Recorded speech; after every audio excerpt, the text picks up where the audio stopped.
Baik, terima kasih banyak besar masih di Damai Indonesiaku dengan tema yang sangat menarik sekali ini yaitu janji Allah tentang jodoh. Nah, tadi guru-guru kita telah membahas bagaimana hakikat jodoh, kemudian apakah jodoh itu harus dicari atau dinanti. Nah, di segmen ini kita buka sesi tanya jawab. Kami persilakan terlebih dahulu Bapak Rektor dari Unisma yang sudah siap dengan pertanyaan.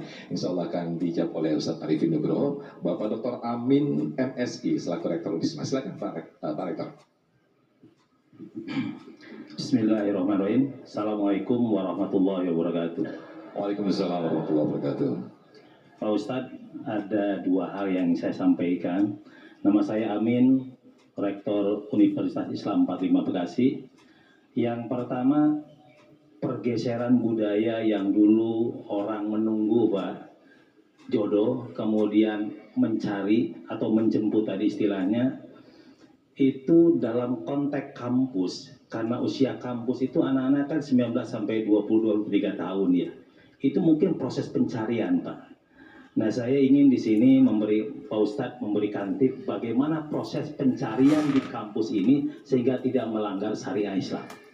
Yang kedua Pak, yang kedua adalah fenomena tadi, yang baik dapat yang baik, yang jelek dapat yang jelek, yang buruk dapat yang buruk. Lalu bagaimana fenomena di lapangan? Ada istilah awet rajet Pak. Awet rajet Pak. Awet rajet itu apa ya bahasa Indonesianya? Pokoknya itu ya.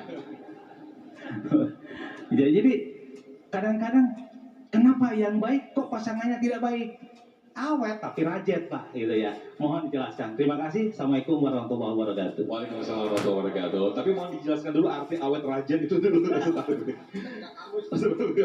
Silakan Ustaz. Ini karena Pak Rektor yang tanya, saya turun dulu mendekat ke beliau. Kan harus beradab ya. Izin saya berdiri Pak Rektor. Masya Allah, ini beliau yang peduli dengan mahasiswa-mahasiswinya. Jadi ini keberkahan tersendiri. Biasanya ini mohon maaf, nggak menyebut lah. Tapi ada tempat yang pimpinannya itu nggak peduli. Terserah situ mau pacaran di pojokan, situ mau boncengan di sana kayak. Nauzubillah, situ mau hamil di luar nikah kayak. Nah begitu loh. Ini alhamdulillah. Karena ternyata yang ada di tempat kita di Universitas Islam 45 ini pimpinannya peduli. Bagaimana caranya supaya bisa mendapatkan jodoh dalam masa penjemputan, pencarian, tapi tetap sesuai syariah. Secara singkat begini. Yang pertama, terkadang orang saat ini, kalau tadi Pak Rektor menyampaikan pergeseran gitu ya. Orang saat ini juga mengalami pergeseran-pergeseran budaya yang tidak seperti zaman dahulu. Kalau dulu itu, kalau kita lihat orang-orang di usia 15 tahun, 16 tahun dianggap matang untuk menikah. 17 tahun sudah banyak yang menikah. Sekarang mungkin menunggu dengan berbagai macam alasan. Tunggu selesai kuliah dulu. Begitu sudah selesai kuliah, tunggu kerja dulu. Begitu kerja, tunggu naik pangkat dulu. Begitu mau nunggu, di depan udah malaikat Israel, kan susah. Ya belum sempet gitu ya. Nah, lalu berikutnya, ini kadang-kadang tuntutan sosial. Ada yang banyak bertanya, kamu belum punya apa-apa kok menikah? Nah begitu. Padahal punya apa-apa, itu bukan rukun menikah. Kan penghulu kalau lagi mau menikah kan cuma ditanya apa? Mana mempelai putra, mana mempelai putri, mana saksi. Setelah itu akad. Nggak ada penghulu tanya, udah punya mobil? Kenapa? Karena memang nggak masuk rukun. Cuman memang masuk bahagian uruf sekarang ini. Kalau belum punya apa-apa kok tabu jadi. Padahal Allah Subhanahu wa Ta'ala menjanjikan mereka-mereka yang menikah karena Allah, iyakunu fuqara, kalau kamu itu fakir. Fakir ini mungkin bukan hanya sekedar harta ya. Mungkin dia belum punya ilmu.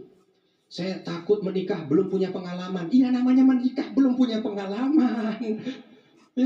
Ya kalau sudah punya pengalaman berarti kalau nggak duda, janda. Ya kalau umpama mahasiswa-mahasiswi kan, kenapa nggak nikah? Takut. Kenapa? Belum punya pengalaman. Ya memang belum punya. Tapi Allah sudah menyampaikan, fuqara, fakir memang. Fakir ilmu. Mungkin ada yang mengawali dengan fakir harta.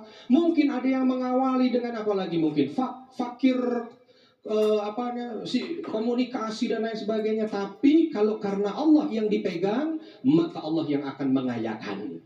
Maka nggak dikit kalau kita buka tuh cerita from zero to hero, orang-orang mengawali nikahnya dengan segala keterbatasan, nggak punya apa-apa, tapi karena menikahnya landasannya Allah, lalu Allah kayakan, mampu untuk hidup, ya, mampu untuk bisa berkembang biak, betul ya, mampu ya, mampu untuk bersosialisasi dan berkomunikasi. Ada orang itu yang sebelum nikah pendiam, kalau nggak ditanya nggak jawab. Terus kalau ditanya pun jawabnya paling cuma 1-2.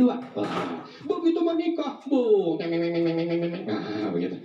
Nah, yang kedua, bagaimana secara syariat? Secara syariat, sebenarnya Pak Rektor ini tahu, cuman meminta saya, kalau istilah di kampus Pak, diberikan rekomendasi untuk menyampaikan. Jadi saya menyampaikan apa yang diminta oleh beliau. Secara syariat berarti dalam proses penjemputan dan dalam proses pencarian itu tidak mengundang murka Allah. Yang Allah ridho. Sebenarnya singkatnya begitu. Oleh sebab itu di dalam Islam ada dikenal istilahnya ta'aruf. Tapi orang sekarang banyak mengartikan ta'aruf itu pacaran, padahal beda. Lagi jalan berdua, siapa? Lagi ta'aruf. Ya, ta'aruf. Ta'aruf udah pegang-pegangan, ta'aruf udah boncengan. Itu bukan ta'aruf. Ya, tak ma'ruf. Wah, begitu sudah. Apa dia ini nggak benar. Yang tadi Allah akan jamin dia akan mendapatkan bantuan dari Allah kalau Allah ridho. Yang fakir-fakir ini tadi yang akan Allah kayakan kalau Allah ridho dari awalnya. Makanya ta'aruf. Bedanya ta'aruf dengan tak ma'ruf. Ya. Bedanya ta'aruf dengan pacaran syahwat. Pokoknya kalau udah urusannya syahwat itu berarti pacaran. Kalau ta'aruf untuk melihat hakikat.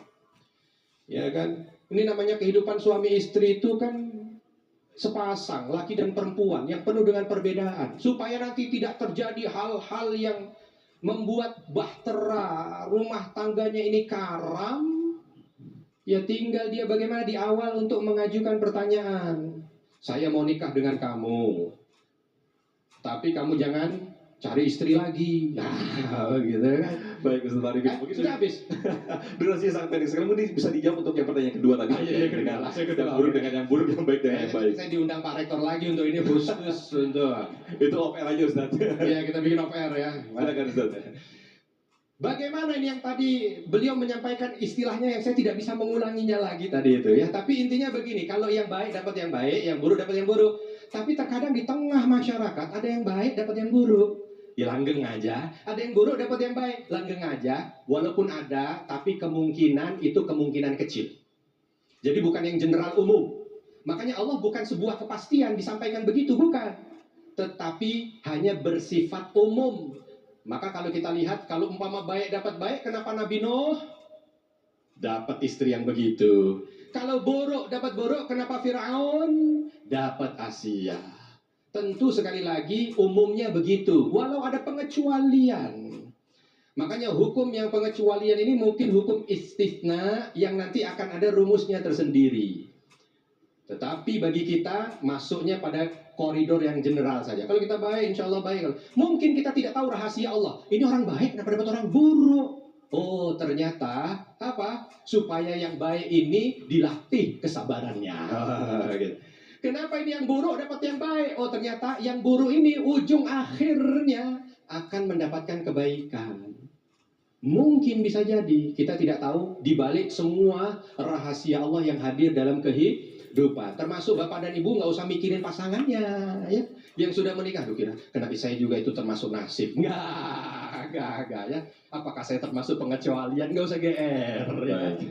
Begitu ya. Baik, terima kasih Ustaz. Waalaikumsalam warahmatullahi wabarakatuh. Terima kasih Ustaz Arifin Nugroho. Untuk segmen berikut, kami akan undang satu penanya, namun dijawab nanti. Kami undang terlebih dahulu untuk penanya terlebih dahulu. Ukhti Fatimah ini, silakan. Boleh berdiri, Ukhti. Ini yang mencari jodoh sepertinya. Silakan. Iya, boleh langsung bertanya? Iya, silakan langsung. Bismillahirrahmanirrahim. Assalamualaikum warahmatullahi wabarakatuh. Waalaikumsalam warahmatullahi wabarakatuh. Sebelumnya perkenalkan, nama saya Fatimah Nur Amanina dari organisasi mahasiswa pencinta masjid MPM Al-Fatah Unisma Bekasi. Dan saya merupakan mahasiswa dari Fakultas Ilmu Komunikasi Sastra dan Bahasa Program Studi Sastra Inggris. Oke, langsung ke pertanyaannya. Saya ingin bertanya mengenai, saya kan sebagai perempuan ya Ustadz ya, perempuan itu identik dengan menunggu. Apakah yang harus kita lakukan apabila selama proses perkuliahan ini kita bertemu seseorang yang kita berharap bahwa dia jodoh kita? Apakah kita harus mendoakannya atau fokus saja nih pada pendidikan? Itu Ustadz kurang lebihnya. Oke, baik. Terima kasih. Assalamualaikum warahmatullahi wabarakatuh. Waalaikumsalam warahmatullahi wabarakatuh. Ya Allah, kalau itu memang jodohku, dekatkan ya Allah. Biasanya doanya begitu itu. Dijawab nanti ya saja bersama Ustaz Fakir Rizal, tetap bersama kami di Damai Indonesia Aku.